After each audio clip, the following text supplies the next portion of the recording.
5 millibars.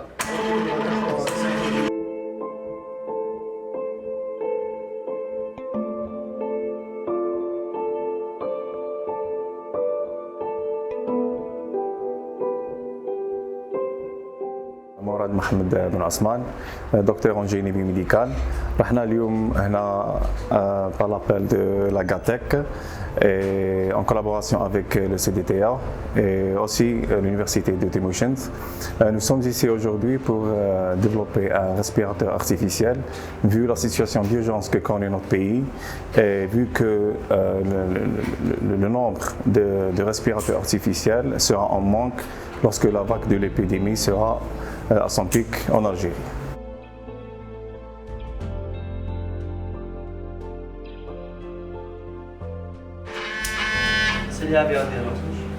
بسم الله الرحمن الرحيم. معكم عبد المؤمن العرفي رئيس مصلحة البحث والتطوير في جاتك.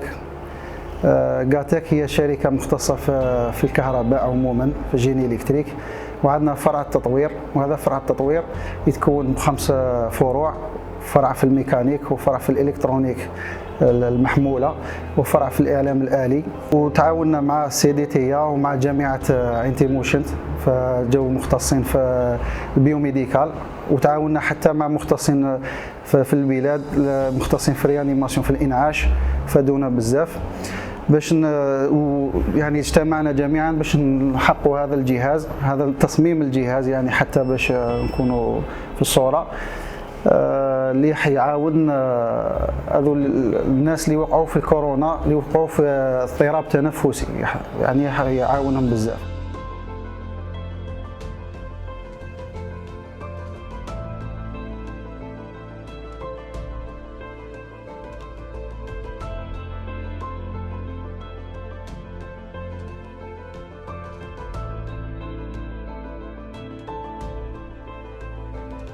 Riyad Brahimi, je suis le président directeur général de la SPA Global Algerian Technology. Nous avons décidé le 16 mars au soir de prendre l'initiative en co-développement avec le CDTA du respirateur artificiel à développement 100% algérien. Tous les pays se sont retrouvés à partir de cette date-là, à cause de la situation sanitaire du monde, se retrouvent dans une situation de quasi-embargo. Donc nous avons pris cette initiative. Nous remercions déjà tous les acteurs qui nous ont aidés dans cette démarche, à savoir les universitaires algériens, plus d'une dizaine de réanimateurs, des personnes, des Algériens d'ailleurs dans le monde, dans la diaspora algérienne, et puis tout le monde qui nous aura aidés. Le but, alhamdoulilah, une première étape a été franchie aujourd'hui, à savoir le dispositif, le premier prototype est opérationnel et prêt à être industrialisé.